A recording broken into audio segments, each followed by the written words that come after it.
ఆషాఢమాసం వచ్చేటప్పటికి కొత్తగా పెళ్ళైనటువంటి దంపతుల్ని ఒక చోట ఉండొద్దు అంటారు. ఒక చోట కొత్తగా పెళ్ళైన దంపతులు ఉండవద్దు అనడానికి అసలు కారణం ఏమిటంటే, ఏదో అంతకుముందు పెళ్ళి అవుతుంది, ఏ చైత్రమాసంలోనో వైశాఖ మాసంలోనో పెళ్ళి అయింది అనుకోండి. అయితే కొత్తగా పెళ్ళయింది కదూ, వాళ్ళిద్దరికీ సంతోషంగా ఉంటుంది.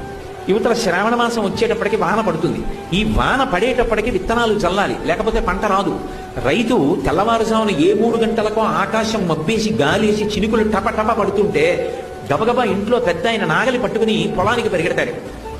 కొడుకు కొత్తగా పెళ్ళయింది, తండ్రి వెంట వెళ్ళాలి. కానీ కొత్తగా పెళ్ళయింది కదూ, భార్యతో కలిసి పడుకునుండిపోతాడు. పడుకునుండిపోతే అత్తగారికి కోపం వస్తుంది. పెద్ద ఆయన మామగారు వెళ్ళారు, నువ్వు లేచి మీ ఆయన్ని వెళ్ళండి మీరు కూడా అని చెప్పి పంపించద్దా, నువ్వు అలా పడుకున్నావు మీ ఆయనతోటి అంటుంది. ఈ ఒక్క నెల ఆషాఢమాసంలో కానీ వాళ్ళిద్దరూ వేరుగా ఉన్నారనుకోండి, 6 నెలలు తినడానికి కావలసినటువంటి పంట వస్తుంది. అందుకని